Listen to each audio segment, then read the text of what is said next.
Thank you, everybody, joining us for our 5th episode of Plan, Protect, Invest, a Square Lolly podcast. Today is part 2 of our business owner series. We'll be talking about investing in the business versus yourself, retirement plans, some other topics. And today we have a special guest, Summer McKellar. Hi, my name is Summer McKellar. I work at Square Lolly. I've been with Square for 17 years, and I work on the individual investing side and wealth management. So over the last 17 years, I've kind of built a little bit of a niche for myself, working with small business owners, focusing on retirement plans, because we're in Western New York and we're built on small businesses. So there's not a lack of income with the small businesses. It's more so a lack of strategy. So where I find myself helping these small business owners is helping them find the right team and building the retirement plan that can help them meet their needs. And Summer, why would a business owner want to start a retirement plan for themselves and their company? Well, I've always said that there's 3 main reasons why you would want to start a retirement plan. And just recently there has created a 4th reason. So the first of which is employee retention. And we can have an entire podcast on that alone, because any small business owner knows that it's really hard to find good, qualified, motivated, and loyal employees. When your competitors are offering a retirement plan and you're not, you're more likely to lose some of those employees. The second of which would be tax savings. And, I'm pulling at the heartstrings here, but small business owners knows that they're getting pulled from every angle on paying taxes and hidden costs besides just running the business on its own. So if you're able to save some of your profits and reinvest into the business and in turn into your employees, it helps retain some of those. And then in turn, you get a tax savings. The third reason why you would want to start a retirement plan is a little bit more owner focused. When the company starts making money, in essence, you in turn put 40% of that back to the IRS. So if you have the opportunity to give some of that to your employees and then build up your own self-wealth, it's a missed opportunity if you don't take advantage of that. Just recently, New York State has started a new regulatory reason why you would want to start them. And we'll get more into that in the future. But any businesses that have more than 10 employees are now forced to offer some sort of retirement plan. So it's become more of a necessity over, hey, it's nice because we offer this. Now it's a little bit more push that they're forcing you to offer that. So one of our first topics for today is investing in your business versus yourself. So just a brief overview. Summer, how would you define investing in yourself versus your business? So investing in your business is almost putting all of your eggs in one basket, right? You're building up the equipment, you're hiring, you're getting the infrastructure so that you can operate a functional business, you're creating cash flow and growth, it makes sense that you want to build that so you can have income coming into the business. Investing is with yourself or in yourself is actually giving you the bandwidth to make decisions more out of a strategical avenue versus more emotional or, hey, I have to do this today because I have to make payroll. You're able to plan ahead and have a little bit more cushion for you to make some judgment calls. Do you have any sort of any ratio or anything you work with your business owners as far as how much maybe they should be putting of their income, reinvesting it into the business versus putting it into a retirement account? Or is it kind of every situation you deal with more unique? That's tough. It really depends on the business itself. I mean, it's almost hard to avoid going all in on the business when it's a startup company. Mm-hmm. So it depends on where you're at in the business and what type of business that you have, obviously. To say what percentage, there's no defined limits there. But once you reach a level that your company is making profits, that's when you really need to focus and have a team that's going to help you say, where can we best invest the excess profits? I think business owners should be doing a little bit of both, right? Especially once they're kind of out of that initial startup phase. It's great to obviously continue to reinvest in your business because that's likely probably going to grow your wealth the best and give you that ability to continue making that income. But the problem is if all of your net worth is tied up in your business, and if all of a sudden a competitor enters your market or something kind of goes sideways there, at least if you were saving into a retirement account, investing on the side and something else, you at least would be, again, more diversified and not, again, kind of have all of your eggs in one basket. So yeah, and you look at a business like it is an individual. And whenever I talk to an individual, I say, we look at our savings in 3 different buckets. There's your now need, right? Your checking and savings account. If you got a flat tire on the way home, can you buy new tires? Can you meet your deductible for your car insurance? That's immediate needs. And then you have your third bucket, which is retirement savings. So if you're going to sell your business, what does that exit strategy look like? But the part that is a lot of time missed is how do you build wealth during that time lapse there. And that's where investing in yourself and investing in the business, you can be the most strategic to make the decisions to grow profitably. So Summer, when's a good time a business owner would want to go all in on their business? To do that correctly, you have to have some calculated risk, right? Some people talk about investing in the stock market like gambling. And I would say it's only gambling if you don't have a plan and you don't have a fallback plan if it goes awry. So number one would be making sure that you have the right amount of cash flow to sustain the business. A lot of times it's not that the company won't become profitable, it's that it can't survive long enough to become profitable. So that's the biggest thing there. So, if I can say it tacky in the old country song, it's knowing when to hold them and get through the hard times and knowing when you should fold and start something else. So Summer, what are some ways entrepreneurs can still invest in themselves while actively growing their business? So that's a bit of a loaded question there because, so many times when I'm meeting with small business owners, they get into saying, I'm going to start this business because they love the trade and they're good at it. They don't say, hey, I love audits. I love bookkeeping. I love running payroll. I'm going to start doing this on my own.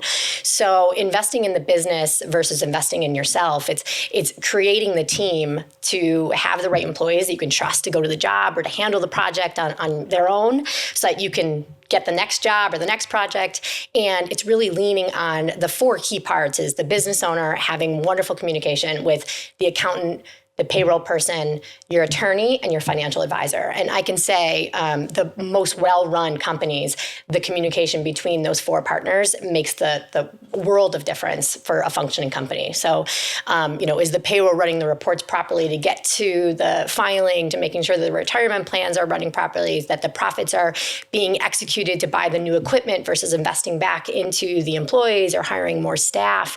So it kind of goes in junction with it too. And the other thing that's not talked about a lot is it's business owner burnout, right? You can't wear all the hats all the time. So creating your team that you can trust, that they can communicate on their own with you without you having to be in every conversation, that's huge.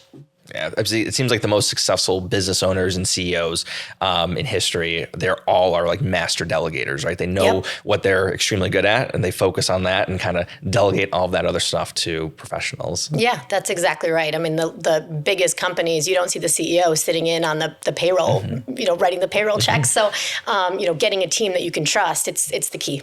So Summer, obviously when somebody's coming in, they started a business, they've been running a business, whether they have or have not been using a retirement plan in, the course of their business, but they're looking to maybe do something better with it, or they're looking to set one up. What are you looking for? What do you need from the business owner in order to make sure that you're slotting them in the right spot for them in terms of what retirement plan they're choosing? Yeah, there's a couple of things there. It starts with, fact finding to find out how well is the business being run now, and then how much of a plan do they already have in place. So a lot of times when I speak to people, they say, it's one more job away. Oh, we want to do something in our own life. We want to put an addition on the house. Well, I got to land this big job so that I can, put on the addition. And it's more so digging into where they are, asking the right questions, and, seeing where the shortfalls are of their plan. So, Matt, what are some of the questions that you find in that? Yeah, what I typically ask when I meet with business owners is big thing I want to know right off the bat is, do they have any employees, right? And that's usually going to be strictly W-2. And if they're paying anyone a W-2, a lot different than contractors. Sometimes business owners will think if they have a contractor that's, an employee, but really you want to know if they have any employees, because that's really going to dictate what options are going to be available to them for their retirement account. And also, do I want to know basically how much they anticipate, how much they either can or want to basically put away in that retirement account, because that too is really going to also point us in the right direction as far as what account or plan they should use, because all of those different options have different contribution limits. So if we can know what they want to, ballpark on what they want to put away, what they can put away, that's going to help us a lot in pointing them in the right direction. Yeah, and there's a cost with the different type of plans, right? So now that New York State is putting in the regulatory reason of why you have to start a plan, it's okay. As the business owner, is this a priority for you to save for your own retirement? Or are you doing it because you have to? And then it's looking at, well, is it worth the cost to offer the optimum plan to stay competitive with the competitors, or to, say, hey, this is what I offer to my employees as a kind of a chip on your shoulder to say that this is what you're doing. But are you ready to invest in the plan itself before you're ready to put that money away? So I think it's more of a fact finding of what are the goals of the business owner so that we can structure the plan correctly. For sure. For a startup company, a lot of times the business owner thinks about his future last, right? They're saying right now we just have to grow and we have to invest. But the biggest thing is if you can start an individual retirement plan right off the bat, that's wonderful. Once the business get to a certain point, that's when we start looking into some of the other plans. And yeah, I mean, what I usually will bring up with people is if they only want to put let's say they only want to invest less than around like $7,500 for this year. And if they wanted to kind of have the simplest sort of retirement plan for their business, because really it's not a true retirement plan that's tied to the business. Usually we'll recommend, you just basically contribute to your IRA account, either a traditional IRA or a Roth IRA.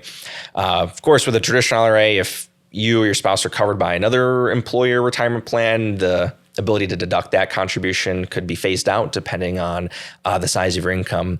And then with the Roth IRA too, there's income phase outs there. But if we're within the income limits, and if we're kind of just starting out and not going to put in a ton of money, that's usually the starting point, because that's going to be the simplest, easiest one to open up. If we're meeting with a business owner that wants to kind of put in more than that, about $7,500 per year, then we're going to have a couple of different options. If they don't have any employees, usually the next best option would be like a SEP IRA. The SEP IRA contribution limits are much higher than the traditional IRA contribution limits. Generally, as a business owner, you can put in 25% of your employee earnings into it. Now, that generally works out to be about 20% of the actual net earnings from the business, essentially. So, and that is up to this year $72,000. So you can put in hypothetically a lot more money into your SEP IRA. And that's usually gonna be a good idea if, again, you did want to contribute more than the traditional IRA limits. And the nice thing with that too is there's no income limits with it as well, like the traditional or Roth IRA are going to have. Only downside with the SEP IRA is if you do have employees, if you are putting in, let's say, as a business owner, 20% of your income into your SEP IRA, you also have to match that in each employee's own SEP IRAs too. So the downside with them is it's all employer funded. There's no employee contributions going in. So if you do have multiple employees, again, that can really add up, especially if you are doing 20% of your own income. That could be a large cost that not all business owners want to take on. So generally, if you don't have any employees, that's a good option to go with. And then if you wanted to, if you don't have any employees and you wanted to kind of go the next step with it too, and you don't mind maybe a little bit more administrative costs with your retirement plan, you could do something called a solo 401k, where basically you can put in that exact same employer contribution of up to around 20% of your net business income. But on top of that, with the solo 401k, you can also do an employee contribution as well. So for this year, if you're younger than 50, that'd be about $24,500 for the year. So you can make that contribution in addition to the employer contribution as well, which is really nice. Same thing though with the solo 401k, you can't have any employees. That's a rule. You can only have partners or single ownership. If you have a spouse though, a spouse or partner can also participate in that potentially too, but no other employees besides spouses potentially. So that's another option as well. Again, if you did want to even put in, more money into that retirement account. Yeah, the solo K has a little bit of intricacies there that you can put your spouse on payroll and then you can double up on the contributions, which is huge. So if you are a single run business, the SEP IRA is easier to set up. The solo K gives you a little bit more upside. Definitely. Yep. There's also with that upside though, a little bit more administrative burden with it. It's a little more work goes into setting it up and also maintaining it throughout the years, because basically once the account reaches, or the plan as a whole, if there are potentially multiple accounts inside of it, once that reaches over $250,000 per year of assets in the plan, they'll have to start filing the 5,500 easy. Again, not going to be, it's not going to cause any taxes to be paid. It's just kind of an administrative burden that, will cost probably a little bit of money to get filed each year, and just something you'll have to keep up on. But overall, once it's up, they are still relatively easy to maintain for sure. We always have to file another tax form, right? That's just part of it. Yeah, Exactly. So when the plan gets big enough, it's great because the plan's making money and you're contributing high, you have high profits, but at the same point, you just have to be more aware of how the functionality is working with the plan to make sure that you're in compliance. For sure. And yeah, and the big thing too is, again, it's not like the plan's going to have to pay taxes on it. It's just, again, that reporting form. So a lot of people think that, I have to file a tax form with this. I'm going to have to pay a bunch of money to the IRS. No, luckily that's, not the case. Again, as long as you're in compliance, you won't have to pay anything, to them, which is good. Yeah. And then another option that's available too is simple IRAs as well. That's going to be more if you do have employees. Summer, I don't know if you want to kind of take us through some of the intricacies with simple IRAs and when you typically recommend those or don't recommend those for business owners with employees. Yeah, simple IRAs are best for employers that have under 100 employees. And it's really that stepping stone between having your own individual retirement account and then offering an employer-sponsored plan. So whenever anyone says, I have a 401k through work, and we see it all the time, right, that clients just say, I have a 401k, but they don't know the difference between a simple IRA, a 401k, a SEP, an IRA. But they do operate very similarly. It's the difference of reporting, cost, functionality. And for the business owner, the simple IRA is that step between going from being an individual retirement account and then having a full-fledged 401k plan. So the contribution limits are a little bit less this year. Matt, what are the contributions this year? It's $17,000 if you're younger than 50. And then if you're over 50, you get a catch-up contribution as well. Right, so a significant contribution. Yeah. It's still a significant contribution, $10,000 roughly more than if you did an individual account. Now you don't have to do that 5,500 filing. The problem or the downfall with them, if you will, is that you do have to do a company match, right? That's the first time that actually dollars are coming out of your pocket to put into your employee's pocket. But it is a more reasonable and more plannable expense. So the way it works is if an employee is contributing to the plan, you have to match 100% of their contributions up to 3% of their income, right? So if they're putting in 3%, you're putting in 3% as well. But that's the maximum expense for the business owner. So you can plan for it. Mm-hmm. And it's obviously a lot less too if you had a SEP IRA, right? And if they're putting in, if you're putting in even 10% of your own income as a business owner, then having to match that for all the employees too, it's 3% is a lot better than 10% as far as overall a business expense goes. And from a tax standpoint, if you are offering that match to the employees through your simple IRA or even your SEP IRA, you do get to, it is a tax deduction. And going back to what we mentioned earlier with employee retention, it is a nice benefit that you are offering to your employees that, can hopefully maybe help retain them as good employees in the future too. Yep, absolutely. And a lot of times we see that business owners, they offer the 401k plan, but they're not taking advantage of the higher contribution limits. And we'll get into that in a second. But so a lot of times we deconvert some of those plans from a 401k back to a simple because we want to make it worthwhile for the business owner to see that it's sustainable, right? To keep up the 401k plan to, keep it functioning properly. So the benefits is there's no administrative costs, really easy to run. You can choose any provider that you want to. So there's a lot more fluidity on who you can work with on the simple plans. Do you have any sort of, criteria or anything you look at as far as when the business owners that have multiple employees, when they should make that leap from having a simple IRA to a full-fledged 401k? Is there certain, things you look for? The biggest thing is that it's going to be driven by the owners saying that they want to maximize the tax benefits, right? When they are to a point where they're going to try and defer as much as they possibly can, that's when we transition to a 401k plan.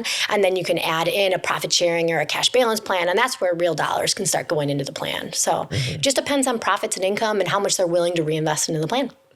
Yep. So, Summer, what are some of the biggest mistakes you've seen business owner make when investing in the business? There's a couple of things there. We can do a whole podcast on that alone. But the first one is running out of cash, right? And a couple of reasons for that. Number one is if you, don't have the liquidity to continue the stream of business and you don't have enough functionality to find the next project, that can be an issue all in itself, right? You're making money, but it's going out the door as quick as it's coming in. So that's the first thing is planning ahead and giving yourself a safety net. Goes right back to individual investing is that you got to have that emergency fund, right, to make sure that the business can still make payroll at the end of the week. Number two is, okay, you had a great year, you have a lot of profits, we got to hire, we got to buy trucks, we got to, put on an addition, we need to get more equipment, and it's scaling too fast before the profitability and the revenue becomes regular, right? To really plan the business to make sure that it's sustainable. So it's growing too fast without having the infrastructure and the revenue stream to kind of back it up is a huge one. The next one is, and this is tough because going back to a business owner, a lot of times we call them the accidental business owner.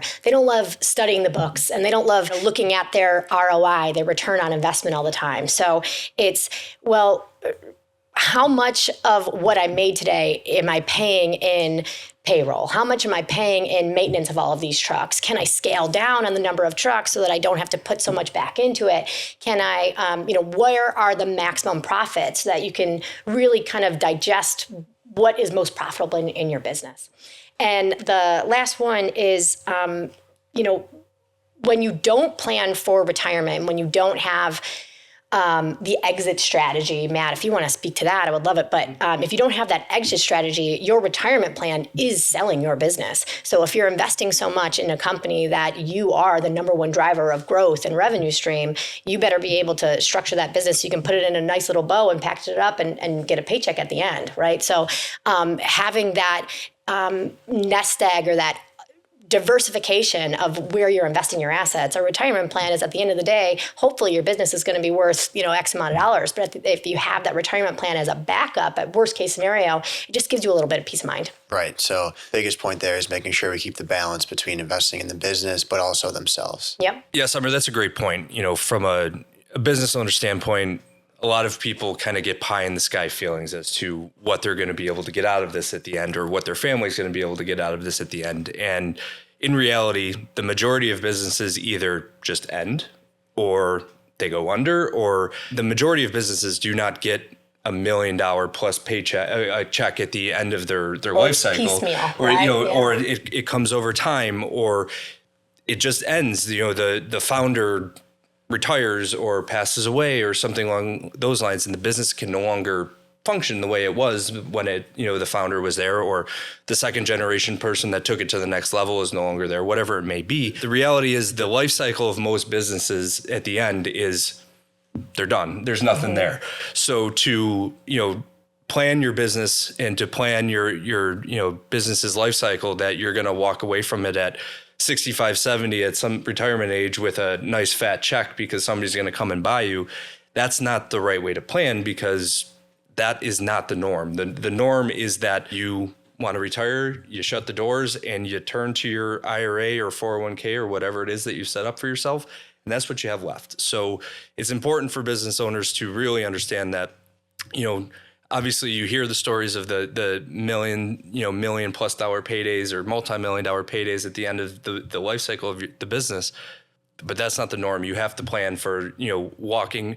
The last thing you're going to do is, shut the door and walk out, and you're not going to have anything. So you really have to, lean into the retirement side of that in order to make sure that you have something, if that were to be the case. Yeah, and there's a lot of awkward situations and awkward conversations that go into planning for the end game, right? If you're running a dentist's office and your son's going to be a dentist, does he have the wherewithal to buy you out of the business at the end of it? And if he's not successful all on his own, how does that cash flow come in, right? So it's, okay, sitting down and talking to little Johnny to say, this is what our payout stream is going to be, and I want you to take it over, and it's coaching and kind of giving up the reins before you're transitioning out. And a lot of times, the business owners, all the power to them, they have some power, right? And they're not willing to give that up. So the most efficient exit strategy is saying, are you going to market and saying, how much is somebody willing to pay for this? Or are you going to plan to make sure that lifestyle change, that legacy going to the next generation is going to be sustainable? Mm-hmm. The last thing you want to see as a business owner is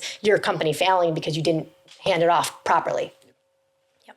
So Summer, you referenced earlier that things are starting to move away from a willingness to do so and more so a necessity to do so, and that is through the New York State Secure Choice program that started to be rolled out on March 18th. So any employers with more than 30 employees need to be registered as of March 18th, 2026. 15 to 30, you need to be registered by May 15th of this year, 2026. And then 10 to 15, you need to be registered by July 15th of this year. So with those deadlines staring employers in the face, a lot of what we talked about here holds true as to what your choices are and what you can do. But for, the business owners that are theoretically going to be blindsided by something like this, what advice can you offer them about the program itself and, what we can do for them to get them, in compliance with the the new requirements? So just with any regulatory, it's better to be proactive than to wait and get a slap on the hand when you find out that you are out of compliance at the end of the year. If you are not willing to offer one of the plans that we discussed earlier today, the SEP, the Simple, the 401k, if you're not willing to kind of have that expense out of your own pocket and you're not ready, maybe the business doesn't have the cash flow to pay for some of those plans just yet. New York State is offering essentially a Roth IRA, but if you have over 10 employees, you are forced to register your company, submit payroll information, get on the New York State website, and then the employees themselves are automatically enrolled into this plan. So there is a piece of communication that needs to be had between the employer and the employees, because if the employees do nothing, they're going to automatically be opted into this plan. So overall, it's not a bad thing because, years ago, when you started working for a company, you got a pension, right? You worked there for 30 years and you just got that pension. You didn't have to worry about retirement.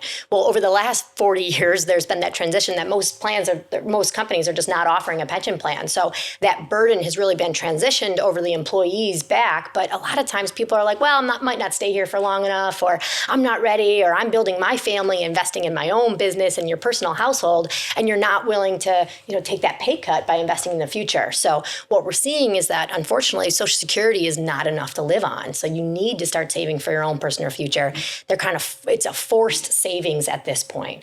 Not a bad plan. It's just going to be through the New York State website. So it's just a little bit more paperwork and regulatory, making sure that we're in compliance.